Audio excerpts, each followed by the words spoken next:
नमः शिवाय। हर हर महादेव। भाइयों और बहनों, सावन का महीना भगवान शिव को अत्यंत प्रिय माना जाता है।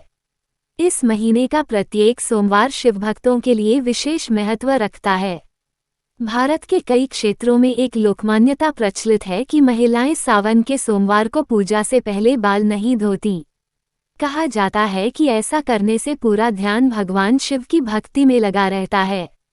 आज हम इसी विषय से जुड़ी एक भावपूर्ण लोककथा सुनेंगे। शिव वाणी चैनल पर आपका स्वागत है। अगर आप इस चैनल पर नए हैं तो सब्सक्राइब जरूर करें और अपना प्यार बनाए रखें। बहुत समय पहले हिमालय की तलहटी में शिवपुर नाम का एक सुंदर गांव था।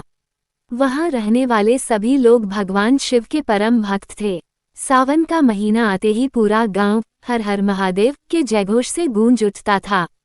हर सोमवार ब्रह्म मुहूर्त में महिलाएं उठती, स्नान करती, स्वच्छ वस्त्र धारण करती और बेलपत्र, गंगाजल, धतूरा तथा पुष्प लेकर शिव मंदिर पहुंच जाती थीं।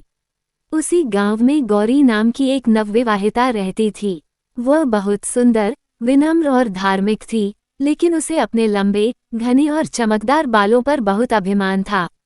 वह घंटों अपने बालों को धोने, सुखाने और सजाने में लगा देती थी। गांव की स्त्रियां भी उसकी सुंदरता की प्रशंसा करती थीं और यही बात धीरे धीरे उसके मन में गर्व का कारण बन गई। सावन का पहला सोमवार आया। सुबह चारों ओर शंख और घंटियों की ध्वनि गूंज रही थी। गौरी की सास ने प्रेम से कहा, बेटी जल्दी तैयार हो जाओ, आज भोलेनाथ की विशेष पूजा का दिन है। गौरी बोली, मां जी, पहले मैं अपने बाल धोकर अच्छे से सुखा लूं। भगवान के सामने सुंदर रूप में जाना चाहिए।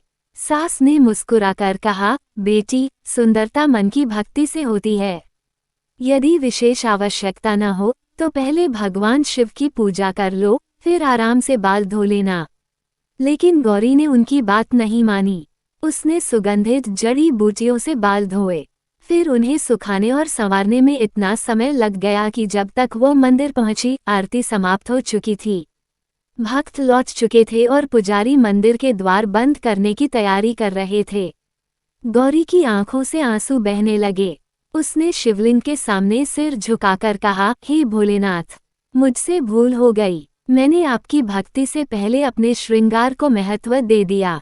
मुझे क्षमा करें। उस रात गौरी को एक अद्भुत स्वप्न आया। उसने देखा कि वह कैलाश पर्वत पर पहुंच गई है। चारों ओर हिमाच्छादित पर्वत, दिव्य प्रकाश और ओम नमः शिवाय की मधुर ध्वनि गूंज रही है।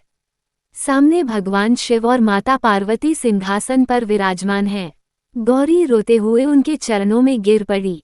माता पार्वती ने उसे उठाया और प्रेम से कहा, बेटी रो मत। भगवान शिव ने मुस्कुराते हुए कहा, पुत्री, क्या तुम्हें लगता है कि मैं किसी के बाल धोने या न धोने से प्रसन्न होता हूँ? गौरी ने सिर झुका लिया।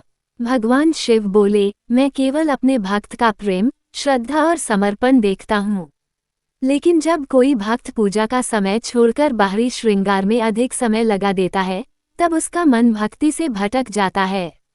माता पार्वती ने कहा, स्त्री का श्रृंगार शुभ है, परंतु भगवान की पूजा उससे भी अधिक शुभ है।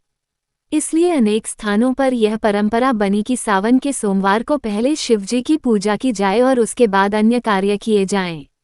भगवान शिव ने आगे कहा, याद रखना, ये कठोर नियम नहीं है। यदि किसी कारण से किसी महिला को बाल धोने की आवश्यकता हो तो वह अवश्य धो सकती है। सबसे महत्वपूर्ण है सच्ची भक्ति, निर्मल मन और भगवान के प्रति विश्वास। इतना कहकर भगवान शिव ने गौरी को आशीर्वाद दिया। तभी उसका स्वप्न समाप्त हो गया। अगले दिन गौरी ने अपनी सास के चरण छुए और सारी बात बताई। उसने प्रण लिया कि अब वह हर सावन सोमवार को सबसे पहले भगवान शिव की पूजा करेगी। वह ब्रह्म मुहूर्त में उठती, स्नान करती, साधारण रूप से तैयार होकर मंदिर जाती, शिवलिंग पर जल, दूध और बेलपत्र अर्पित करती, ओम नमः शिवाय का जाप करती और फिर घर लौटकर अन्य कार्य करती। कुछ ही महीनों में उसके घर का वातावरण बदलने लगा। परिवार में प्रेम बढ़ा, आर्थिक स्थिति सुधरने लगी और उसके मन में अद्भुत शांति का अनुभव होने लगा। उसने समझ लिया कि सच्चा सौंदर्य बाहरी रूप में नहीं, बल्कि भगवान के प्रति श्रद्धा और अच्छे कर्मों में है। धीरे धीरे उसने यह बात पूरे गांव की महिलाओं को बताई। गांव की बुजुर्ग महिलाओं ने भी कहा कि यही कारण है कि हमारे यहाँ सावन के सोमवार को पूजा को सबसे पहले स्थान दिया जाता है। तभी से ये लोक परंपरा पीढ़ी दर पीढ़ी चलती आ रही है। इस कथा का संदेश यही है कि भगवान शिव बाहरी आडंबर नहीं, बल्कि भक्त का सच्चा प्रेम स्वीकार करते हैं। यदि किसी कारणवश आपको बाल धोने पड़े तो उसमें कोई दोष नहीं है, लेकिन यदि संभव हो तो पूजा और भगवान का स्मरण सबसे पहले करें। यही इस लोक परंपरा की वास्तविक भावना मानी जाती है। बोलिए भगवान भोलेनाथ की जय। चैनल सब्सक्राइब करें अगर आपको वीडियो पसंद आई हो तो। हर हर महादेव। ओम नमः शिवाय।